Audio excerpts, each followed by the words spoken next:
Hello दोस्तों, नमस्कार। मैं सोनू शर्मा आप सबका स्वागत करता हूं S4K स्टडी प्लेटफॉर्म पे। और आज के क्लास में बिहार बोर्ड का क्लास 12th का जो हिंदी है, इस हिंदी की पहला चैप्टर जो है बातचीत, और जिनके लेखक है बालकृष्ण भट्ट। तो आज हम लोग लेखक परिचय के बारे में ही जानेंगे, क्योंकि लेखक परिचय बिहार बोर्ड एग्जाम की दृष्टि से बहुत ही इम्पोर्टेंट है। जहां से आपको हर साल, यानी कि हर साल क्या, आपके हिंदी के अधिकांश ऑब्जेक्टिव हर चैप्टर के अलग अलग लेखक से ही पूछे जाते हैं। उसमें ऑब्जेक्टिव के रूप में कुछ भी हो सकता है। लेखक का जन्म मृत्यु हो सकता है, पाठ का लेखक हो सकता है, पाठ का निबंध हो सकता है, या फिर लेखक का जन्म कहाँ हुआ है, माता पिता का क्या नाम है, वो उन्होंने किस कृति को लिखा है, वह कब की गद्यकार हैं, कहानीकार हैं, वह क्या है। ये सारे तरह का ऑब्जेक्टिव आपके लेखक परिचय से पूछे जाते हैं।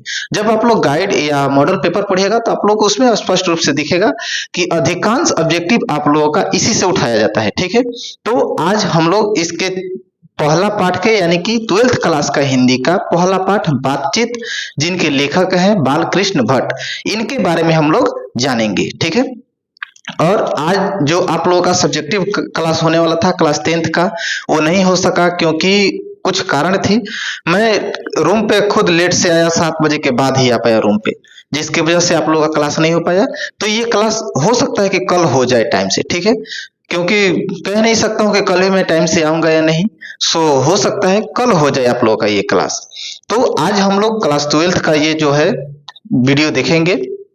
क्लास में इसमें बालकृष्ण भट्ट के बारे में समझेंगे, लेखक परिचय समझेंगे। ठीक है, आई होप आप लोग अच्छे होंगे, स्वस्थ होंगे, मस्त होंगे। अगर जिन लोग अगर इस चैनल पे नए हैं, वो चैनल को सब्सक्राइब कर ले और बेल आइकन को भी प्रेस कर ले, ताकि इससे संबंधित हर प्रकार के नोटिफिकेशन आपको मिलता रहे। चलिए शुरू करते हैं।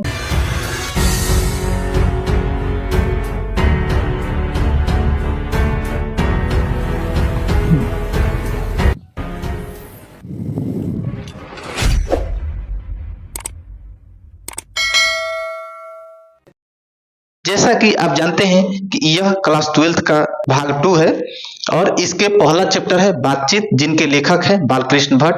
तो इनके बारे में हम लोग समझेंगे आज। ठीक है, तो आइए देखते हैं कि बालकृष्ण भट्ट के बारे में क्या क्या बताया गया है, उनका जन्म कहाँ हुआ है, मृत्यु कहाँ हुई है, और किस प्रकार के यह लेखक हैं।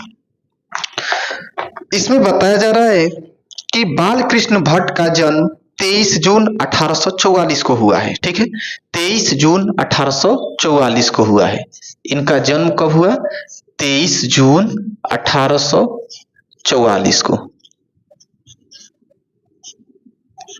23 जून 1844 को हुआ, तथा इनका निधन 20 जुलाई 1914 को। इनका निधन कब हुआ? 20 जुलाई 1914।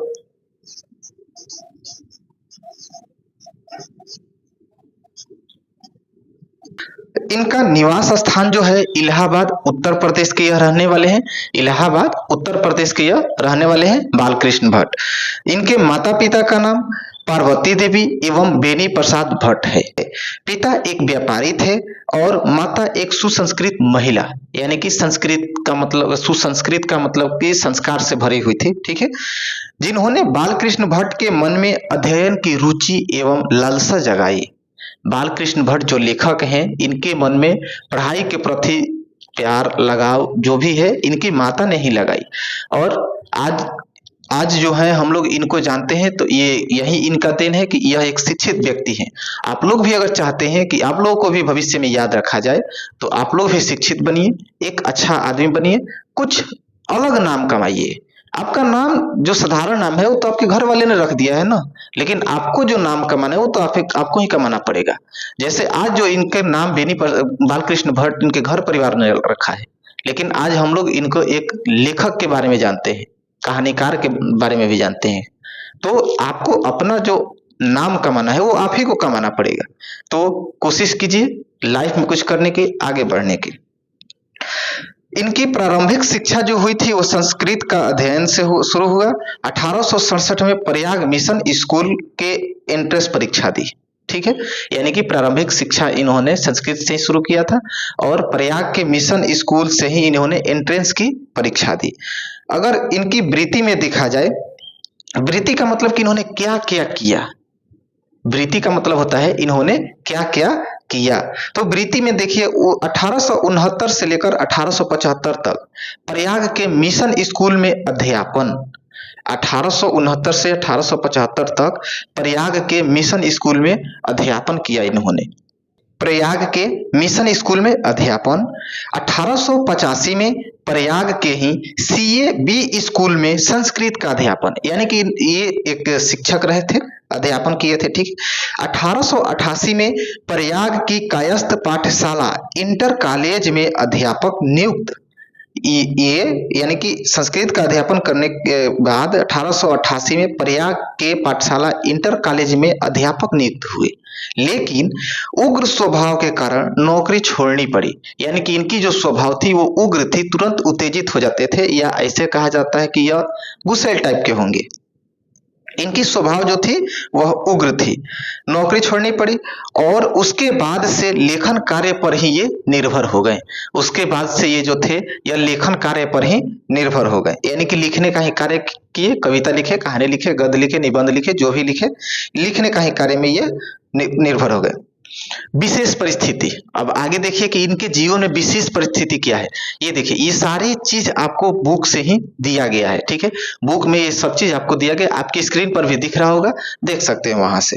विशेष परिस्थिति में क्या है, पिता के निधनोपरांत पैतृक व्यापार संभालने के नाम पर गृह कलह की सामना। यानी कि पिता के निधनोपरांत, यानी कि जब इनकी पिता की मृत्यु हो गई, डेथ हो गई, तो जो इनकी पिता की व्यापार थी उसको संभालने के नाम पर गृह कलह का सामना। अक्सर आप देखते होंगे कि जब किसी घर में किसी बड़े आदमी या माता पिता की जब डेथ हो जाती है तो उनके जो भी व्यापार, जो भी व्यवसाय होता है, उसको संभालने की जिम्मेदारी उनके घर के लोगों पर ही आ जाती है। तो इस तरह से इनके कहने का अनुसार ये हो सकता है कि इनके व्यापार, पिता के व्यापार जो था उसको संभालने के लिए घर में गृह कलह हो गया था, यानी कि लड़ाई झगड़ा हो गई होगी, जिसका सामना इन्होंने किया। अक्सर ये होता है। और ये भी ध्यान रखिए, जिस तरह अभी आप इसके सामने देख रहे हैं कि बालकृष्ण भट्ट के जब पिता की मृत्यु हो गई तो इनको तुरंत सामना करना पड़ गया। इसीलिए कहा जाता है कि माता पिता जब तक हैं तब तक आप बहुत कुछ बेहतर कर सकते हैं, आपके पास बहुत अच्छा समय, यह सबसे सुनहरा मौका में से एक है जब तक माता पिता है, क्योंकि इनके चले जाने के बाद आपके जीवन का जो पूरा ही दशा दिशा ही बदल जाता है। तो कोशिश कीजिए जब तक ये आपकी लाइफ में है, जीवन में है, आप कुछ बेहतर करने की, ठीक है। नहीं तो ऐसा समझ लीजिए कि माता वह शीतल छाया होती है जिसके नीचे आप शांति पूर्वक रह सकते हैं, लेकिन पिता वह वृक्ष होता है जिसके छाया में आप पलते बढ़ते हैं। तो कोशिश कीजिए कि पिता माता जब तक हैं उनकी कदर करें, उनकी रिस्पेक्ट करें, उनकी छाया में आप कुछ बन जाइए। नहीं तो याद रखिए कि सूरज और पिता ये दोनों ऐसे व्यक्ति हैं जिनके डूब जाने के बाद चारों तरफ अंधेरा छा जाता है। तो इनके रहते हुए कुछ बन जाइए, कुछ कर लीजिए, नहीं तो फिर इनके ना होने के बाद आपकी जो स्थिति होगी वो तो आपको ही पता होगा। चलिए आगे देखते हैं, रचनात्मक सक्रियता में इनकी क्या भूमिका रही। यानी कि रचनात्मक सक्रियता, यानी कि इन्होंने किस प्रकार की रचना किया, किस प्रकार का निबंध लिखा, सब कुछ रचनात्मक प्रक्रिया में मिलेगा। जैसे भारतेंदु हरिश्चंद्र की प्रेरणा से हिंदी वर्धनी सभा प्रयाग की ओर से 1877 में हिंदी प्रदीप नामक मासिक पत्र निकालना प्रारंभ किए। यानी कि प्रयाग की ओर से 1877 में हिंदी प्रदीप नामक पत्र निकालना प्रारंभ किए। और ये आपके लिए ऑब्जेक्टिव से कम नहीं है, यह कई बार सवाल उठाया जा चुका है कि हिंदी प्रदीप क्या है। तो यह एक प्रकार का पत्र था और इसका जो है यह मासिक पत्र भी एक तरह से था, और यह मासिक पत्र भी एक तरह से था। तो ये आपसे बार बार पूछा जाता है कि इस मासिक पत्र का निकालना कब से प्रारंभ हुआ, तो 1877 से हुआ, ठीक है। या फिर ये भी पूछ सकता है कि इस मासिक पत्र का प्रारंभ किसने किया, तो बालकृष्ण भट्ट ने किया, ठीक है। मासिक पत्र निकालना प्रारंभ किया, इसे वे 33 वर्षों तक चलाते रहे। ये भी पूछा गया है कि हिंदी प्रदीप नामक कितने वर्षों तक चलता रहा, या फिर बालकृष्ण भट्ट हिंदी प्रदीप नामक जो मासिक पत्र था, इस पत्र को वो कितने वर्षों तक चलाते रहे? तो 33 वर्षों तक चलाते रहे, ये याद रखिएगा, ठीक है। इसमें नियमित रूप से सामाजिक, साहित्य, नैतिक, राजनीतिक विषयों पर निबंध लिखते रहे। 1881 में वेदों की युक्तिपूर्ण समीक्षा की। 1881 में वेदों की युक्तिपूर्ण समीक्षा की। समीक्षा मतलब कि उसमें कुछ संशोधन किए, कुछ बदलाव किए या फिर अपने दृष्टि से उसे बनाए। तो ये भी आपके ऑब्जेक्टिव के लिए है कि वेदों की युक्तिपूर्ण समीक्षा किसने किया? तो बालकृष्ण भट्ट ने किया। या ये भी पूछ सकता है कि कब किए? तो 1881 में किए। और 1886 में लाला श्रीनिवास दास के संयोगिता स्वयंवर की कठोर आलोचना की। 1886 में लाला श्रीनिवास दास के संयोगिता स्वयंवर की इन्होंने कठोर आलोचना भी की। आलोचना का मतलब कि उसके विरोध किए या फिर उसकी जो भी उसमें बुराइयां होगी उसको वो बताए होंगे। जीवन के अंतिम दिनों में हिंदी शब्दकोश के संपादन के लिए श्याम सुंदर दास द्वारा काशी आमंत्रित, यानी कि हिंदी शब्दकोश के संपादन के लिए श्याम सुंदर दास ने बालकृष्ण भट्ट को आमंत्रित किए। कहाँ पे?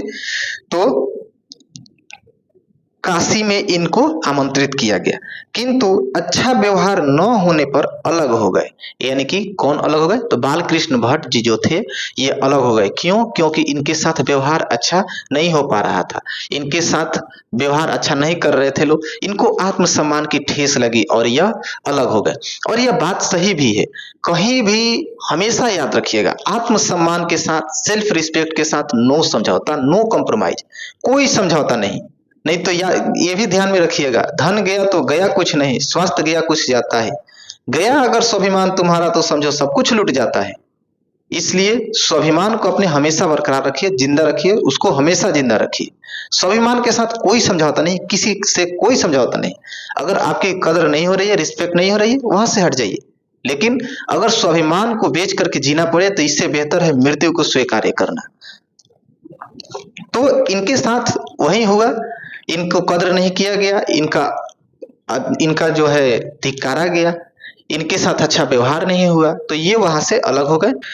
इनकी रचनाएं कुछ हैं, जैसे अब देखिए, रचना का मतलब होता है कि इन्होंने क्या क्या चीज लिखा, रचना किस किस चीज की है, ठीक है। इसमें बहुत सारे हो सकते हैं, उपन्यास हो सकता है, निबंध हो सकता है, कहानी हो सकती है, कविता हो सकता है। जैसे इसमें देखिए, उपन्यास में इन्होंने बहुत चीज लिखा है, आपके स्क्रीन पे दिख रहा होगा, आप वहां देख सकते हैं। उपन्यास में क्या क्या लिखे हैं?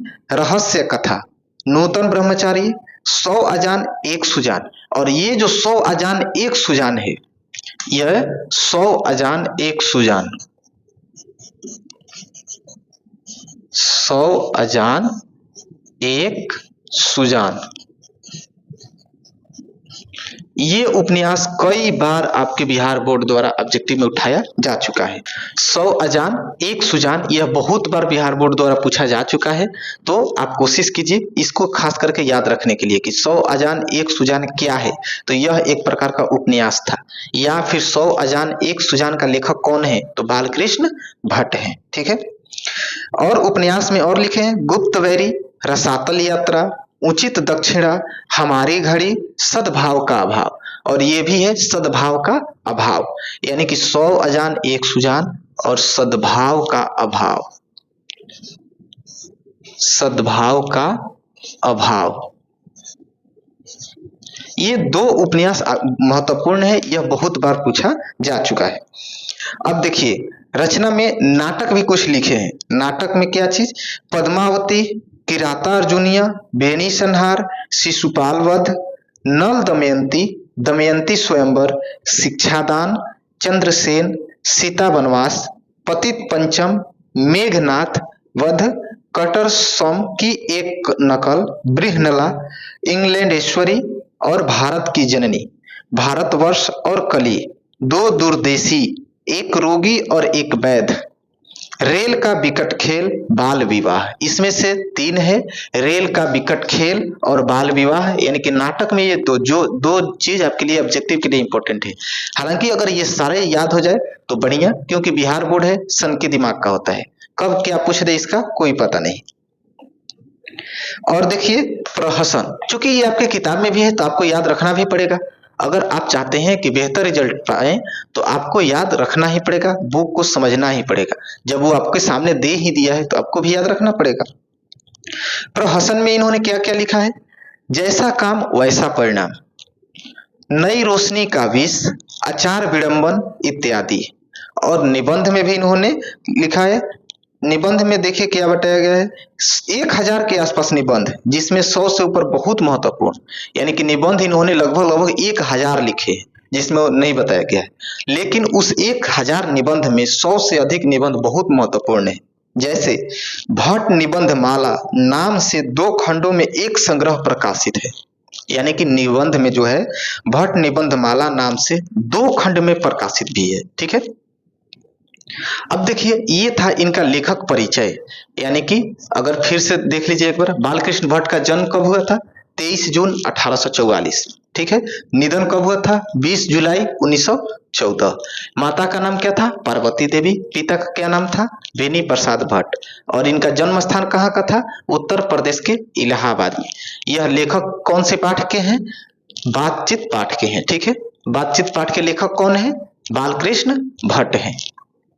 चलिए आगे देखते हैं। अब इनके बारे में कुछ बताया गया है। लेखक परिचय जब देख रहे हैं तो लेखक परिचय में ये भी देखना पड़ेगा, इनके बारे में कुछ बताया गया है। जैसे आगे देखते हैं क्या बताया गया है। बालकृष्ण भट्ट आधुनिक हिंदी गद्य के आदि निर्माताओं और उन्नायक रचनाकारों में से एक हैं। वे भारतेंदु युग के प्रमुख साहित्यकारों में से एक हैं। और ये ऑब्जेक्टिव आपके लिए बहुत ही इंपॉर्टेंट है कि यह किस युग के हैं?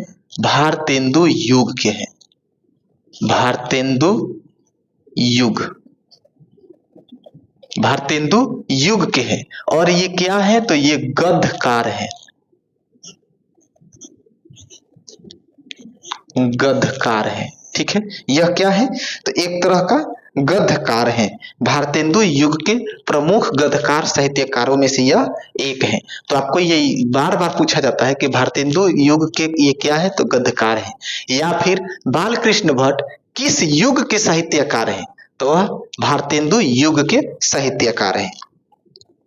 वे हिंदी के प्रारंभिक युग में प्रमुख और महान पत्रकार, निबंधकार तथा हिंदी के आधुनिक आलोचना के प्रवर्तकों में अग्रण्य है। यानी कि बालकृष्ण भट्ट जो हैं वह एक महान पत्रकार भी थे, निबंधकार भी हैं और हिंदी के आधुनिक आलोचनाओं में से एक भी हैं। तो ये भी आपको ध्यान में रखना पड़ेगा कि बालकृष्ण भट्ट क्या हैं? तो यह एक पत्रकार हैं, निबंधकार हैं और हिंदी के आलोचनाओं में से भी एक हैं यह। ठीक है, उन्होंने आधुनिक हिंदी साहित्य को अपने प्रतिभाशाली, जनधर्मी व्यक्तित्व और लेखन से एक नवीन धरातल, नव दिशा और नया रूप, रंग और मानस दिया। यानी कि बालकृष्ण भट्ट हिंदी लेखन के कार्य के जरिए या हिंदी लेखन के अनुसार उन्होंने दुनिया को एक नई दिशा दिया, एक नया रूप, रंग दिया। ठीक है, निश्चय ही इस महत्तर युगांतकारी कार्य में वे एकांकी नहीं थे। यानी कि ये सही है कि वह इस कार्य में केवल अकेले नहीं थे। दुनिया को एक नए दिशा, नए रूप, नए रंग देने में वह अकेले नहीं थे, उनके साथ और भी कुछ लोग थे। कौन कौन थे? भारतेंदु हरिश्चंद्र, प्रताप नारायण मिश्र, प्रेमघन, राधाचरण गोस्वामी जैसे अनेक महान साहित्यकार भी रहे थे। यानी कि इतने इतने महान साहित्यकार लोग बालकृष्ण भट्ट के साथ थे। क्यों? किसमें? तो युगांतकारी में, यानी कि युगों के अंतर करने के कार्य में, यानी कि दुनिया को पुराने से नए दिशा, समान रूप, रंग देने के कार्य में बालकृष्ण भट्ट के साथ साथ ये लोग भी थे। किंतु यह एक सर्वसम्मत स्थापित मान्यता है कि अपने युग के सर्वाधिक सक्रिय, प्रखर और दीर्घ समय तक सुदृढ़ निष्ठा के साथ तेजस्वी लेखन द्वारा साहित्य सेवा करते रहने वाले समर्पित साहित्यकार थे बालकृष्ण भट्ट। यानी कि यह सर्वसम्मत है, यानी कि सभी लोगों का यही मानना है कि यह ही एकमात्र ऐसा व्यक्ति थे जो इसमें सुदृढ़ थे, अपने कर्तव्य पे दृढ़ थे, और यह अकेला एक ऐसा व्यक्ति थे जो इस कार्य को मतलब आगे बढ़ाए। हालांकि साथ बहुत लोग दिए, लेकिन उन सभी लोगों का मानना है कि यह उनमें से सबसे प्रखर और सबसे प्रदीर्घ या सुदृढ़, यानी कि सबसे प्रखर, यानी कि सबसे आगे, सबसे तेज और अपने रास्ते पे मुकम्मल खड़े रहने वाले व्यक्ति में से यह एक थे। कौन थे? बालकृष्ण भट्ट। ठीक है, आगे देखते हैं। साहित्य केवल कल्पना, विलास और मनोरंजन की वस्तु नहीं है।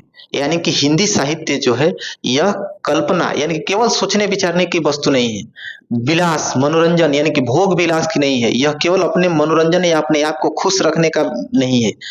हिंदी साहित्य अगर आप पढ़िएगा तो आपका एक व्यक्तित्व, अच्छा व्यक्तित्व बन सकता है।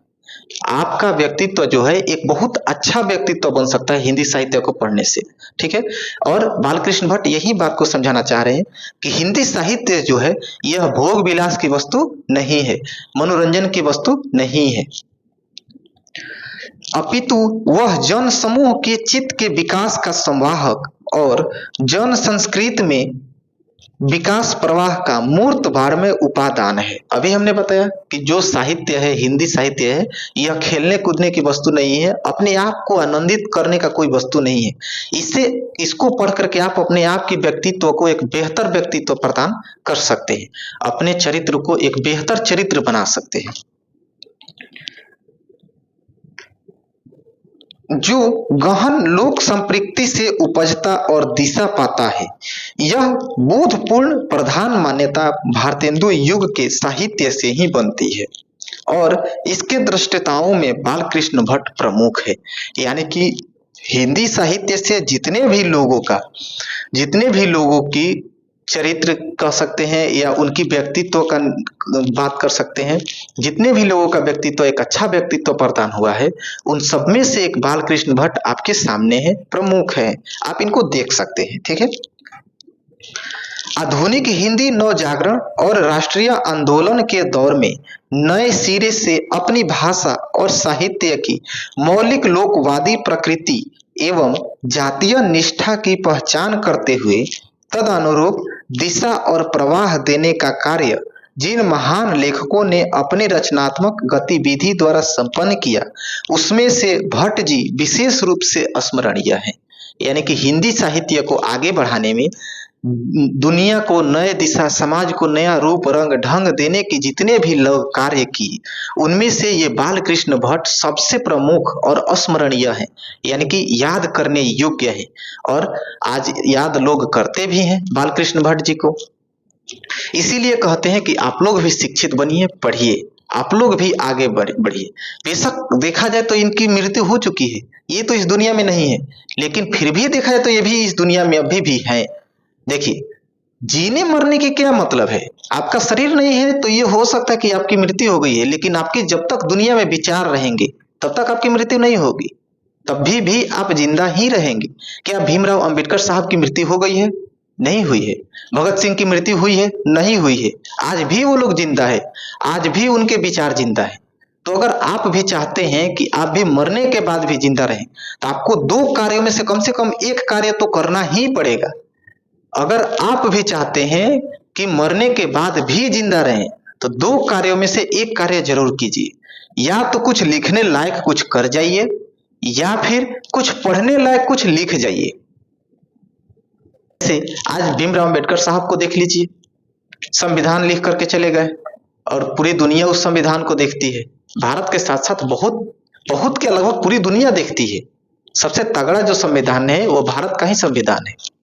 भगत सिंह को देख लीजिए, करके चले गए, पर आज भी उनको लोग याद करते हैं। 23 मार्च तो एक केवल एक डेट है, वो एक दिन है जिस दिन सभी की आंखें नम होती है, ये बात सही है। लेकिन क्या भगत सिंह जो थे उनको कोई भूल पाया? कभी कोई नहीं भूलता है उनको। आगे देखिए, बालकृष्ण भट्ट एक गद्यकार भी थे, जो हमने आपको पहले ही बता दिया है कि यह हमेशा ऑब्जेक्टिव में पूछा जाता है कि बालकृष्ण भट्ट क्या थे, तो वह गद्यकार थे। किस युग के थे? तो भारतेंदु युग के थे। अपनी अभिरुचि, मानस और प्रतिभा से, परिवेश और यथार्थ से संपूर्ण सरोकार रखने वाले लेखक पत्रकार भी थे। ठीक है, उनके गद्य की भाषा और कला की जड़ें भी परिवेश और यथार्थ में ही थी। यथार्थ मतलब सच्चाई में ही थी। उनकी जो भी कला थी, उनकी जो भी भाषा थी, शब्द थी, वह सच्चाई को दिखाने पे लगी हुई थी। ठीक है, यथार्थ में ही थी। लोक व्यवहार में, बोलचाल, बातचीत और अभिव्यक्ति में मूर्त भाषा और कला ही उनके गद्य का कलेवर बन जाती थी। गद्य का कलेवर मतलब उसको सुरक्षा देने वाला। जैसे आप देख सकते हैं कि कलेवा बहुत सारी चीजों में होता है। जब किसी लड़की की शादी होती है, वो अपने घर जाती है, तो वहां जो भी भेजा जाता है या वहां से जो भी जाता है, उसके ऊपर एक कुछ ढका जाता है, उसको कलेवा बोलते हैं ना। ठीक वैसे ही इनके भी भाषा जो थी, इनके भी जो शब्द हैं, इनके व्यक्तित्व या फिर इन साहित्यकार पर एक कलेवा का काम कर देता है और इसको और प्रमुख बना देता है, कलेवा बन जाती है। वह नव जागरण और स्वाधीनता संघर्ष का दौर था, यानी कि जिसमें वह भीतरी और बाहरी, स्वदेशी और विदेशी शक्तियों से टकराव और संघर्ष ही बनकर उभरता है। यानी कि उस समय कौन सा समय था? संघर्ष का, देशी विदेशी टकराव की समय था। जिस समय जो भी उनके बातों में उभरता था, वह इन्हीं सब से मिलकर के उभरती थी। भट्ट जी ने हिंदी प्रदीप में पूरे अधूरे अनेक उपन्यास लिखे। पूरे अधूरे यानी कि हिंदी प्रदीप जो पत्र था, उसमें कोई कोई पूरा पूरा लिख दिए और कोई कोई अधूरा लिखकर छोड़ दिए। इसलिए इसमें बोल रहा है कि हिंदी प्रदीप में पूरे अधूरे अनेक उपन्यास लिखे, नाटक और प्रहसन लिखे, किंतु निबंध ही उनकी अपनी विद्या है। यानी कि निबंध ही उनकी अपनी विद्या है, जिनमें उनका अभिप्राय पूर्ण सुदेश्य लेखन पूरी शक्ति, सामर्थ्य और वैभव के साथ प्रकट हुआ है। पूरी शक्ति, सामर्थ्य यानी कि एक तरह से उनका निबंध जो है, उनको दर्शाने के संबंध में, उनको दिखाने के संबंध में पूर्ण रूप से अपनी महत्वपूर्ण भूमिका निभाया है। यानी कि बालकृष्ण भट्ट जो है उपन्यास से जितनी चर्चित नहीं हुए हैं, कहानी से, गद्यकार से इत्यादि से जितना प्रचलित नहीं हुए हैं, उतना उनका केवल निबंध उनको विख्यात कर दिया है, महान बना दिया है, प्रमुख बना दिया है। यानी कि वह अपने निबंध के लिए जाने जाते हैं। ठीक है, सामयिक समस्याओं पर उन्होंने जमकर लिखा। सामयिक समस्याओं पर जमकर लिखा, यानी कि उस समय की जो भी समस्या थी उस पर उन्होंने बहुत जम के निबंध लिखे। ठीक है, समस्याओं पर जमकर लिखे। बाल विवाह, स्त्री शिक्षा, महिला स्वतंत्र, राजा प्रजा, कृषकों की दुर्व्यवस्था, अंग्रेजी शिक्षा, सुशिक्षितों में परिवर्तन, देश सेवा, अंधविश्वास आदि विषयों पर उन्होंने खूब लिखा। यानी कि बाल विवाह उस समय प्रचलित थी, क्योंकि उस समय अंग्रेज जो थे वह भारत में इतनी दुर्व्यवहार करते थे, दुराचार इतनी करते थे कि लोगों की मजबूरी बन जाती थी बाल विवाह करना। और यही कारण है कि वह एक प्रथा के रूप में चला आ गया। हालांकि अब वो खत्म हो चुका है, धीरे धीरे अब खत्म हो चुका है, लेकिन अभी भी बहुत ऐसे माता पिता हैं, बहुत ऐसे घर हैं, मैंने खुद देखा है, बहुत ऐसे छोटे छोटे लड़कियों की शादी हो जाते हुए मैंने देखा है।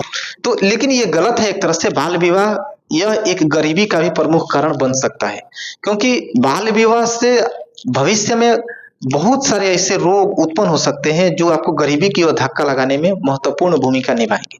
बाल विवाह एक गलत है, और गलत के साथ साथ यह जो है अपने बाल बच्चों का भविष्य बर्बाद करने का एक रास्ता भी है।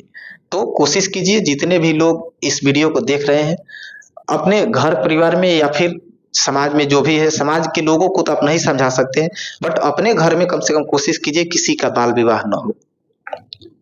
बाल विवाह पे इन्होंने जम के लिखा। स्त्री शिक्षा, स्त्रियों की शिक्षा पर इन्होंने लिखा।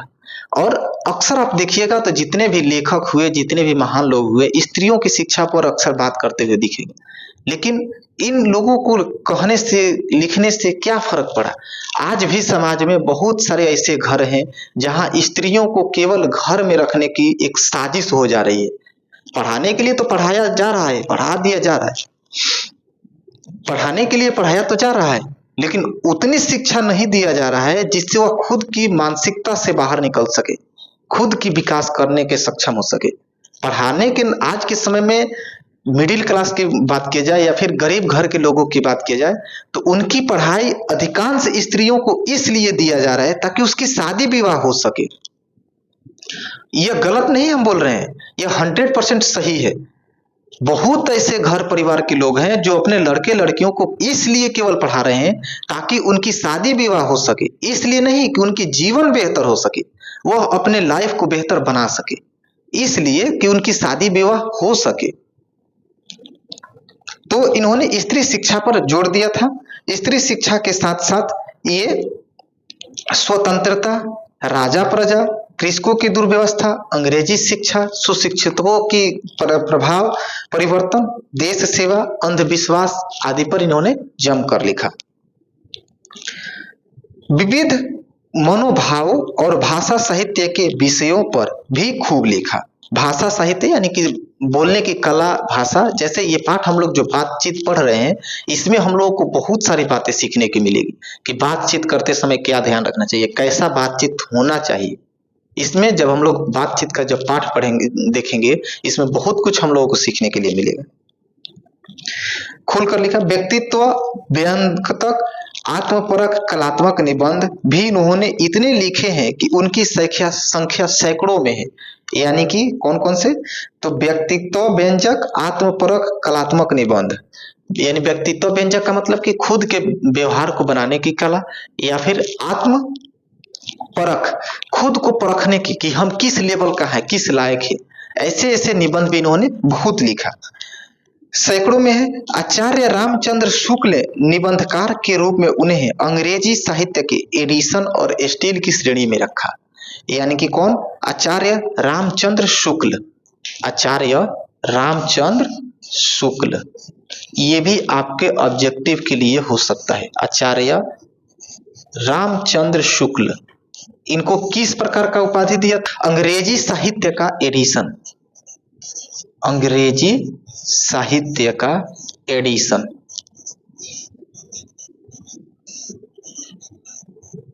अंग्रेजी साहित्य का एडिशन, ठीक है। कौन दिए थे, तो आचार्य रामचंद्र शुक्ल। और ये किसको दिए थे, तो बालकृष्ण भट्ट को, ठीक है। आचार्य रामचंद्र शुक्ल बालकृष्ण भट्ट को हिंदी गद्यकार के रूप में किसका उपाधि दिए थे, अंग्रेजी साहित्य का एडिशन, और स्टील की श्रेणी में रखा था।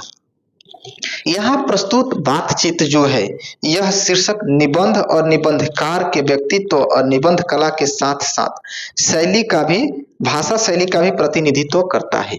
यानी कि हम लोग जो बातचीत पढ़ेंगे इसका विधा क्या होगा, तो यह निबंध होगा, ठीक है। इसका विधा क्या होगा, तो यह निबंध होगा। बातचीत क्या होगा, निबंध होगा, जिनके लेखक कौन है, बालकृष्ण भट्ट। और इसके माध्यम से हम लोग बहुत सारी बातें सीखेंगे जिसमें भाषा शैली को विशेष रूप से ध्यान रख करके इन्होंने लिखा है। यानी कि बालकृष्ण भट्ट जो है बातचीत के अनुसार भाषा शैली को ध्यान में रखते हुए इस पाठ को लिखा है। और इस पाठ के अनुसार हम लोग एक दूसरे से बातचीत कैसे करनी चाहिए, उस समय किन किन बातों का ध्यान रखना चाहिए, ये सारी चीज हम लोग देखेंगे, समझेंगे। प्रस्तुत निबंध भट्ट जी के बारे में ऊपर कही गई बातों की सहज ही पुष्ट और प्रमाणित करता है। यानी कि इनके बारे में जो भी चीज बताई गई है, इनके व्यक्तित्व के बारे में, ये क्या थे, कैसे क्या हुआ, क्या क्या किए, कब क्या किए, सारे चीज जो हम लोग बातचीत पढ़ेंगे ये उनके व्यक्तित्व से ही हमें मिलेगा। और जब पाठ पढ़ेंगे तो हम लोगों को समझ में आएगा उनका व्यक्तित्व कैसा होगा या कैसा था, ठीक है। तो ये था लेखक परिचय के बारे में। और कल या फिर अगले वीडियो में, अगले क्लास में हम लोग पाठ परिचय के बारे में देखेंगे। तब तक आप लोग इसके जो भी ऑब्जेक्टिव है आप अपने नोट्स में कर सकते हैं, लिख सकते हैं। और ऑब्जेक्टिव के लिए खासकर ध्यान रखिए, ऑब्जेक्टिव ही है जो आपका मार्क्स बेहतर से बेहतर उठा सकता है, ठीक है। हालांकि ऐसा नहीं है कि सब्जेक्टिव नहीं है, सब्जेक्टिव की आपके लिए बहुत ही महत्वपूर्ण है, लेकिन ऑब्जेक्टिव आपको एक ही प्रश्न मिलता है और अगर एक गलत हो गया तो 1 नंबर गया आपका। और 1 नंबर बहुत मायने रखता है। उनसे पूछिएगा जिनका 299 नंबर आता होगा, उनसे पूछिएगा उनको कितनी पछतावा होता होगा। चलिए ठीक है, बाकी आप लोग तैयारी करते रहिए और इस प्लेटफॉर्म से जुड़े रहिए। हर दिन आपको कुछ ना कुछ नया सीखने के लिए भी मिलेगा और आपकी तैयारी भी बेहतरीन होगी। और आप चाहते हैं कि आपकी तैयारी और बेहतरीन हो सके और लाइव क्लास आप ले सके, तो इस चैनल से जुड़ना ना भूलें। चैनल को सब्सक्राइब जरूर कीजिए, शेयर जरूर कीजिएगा।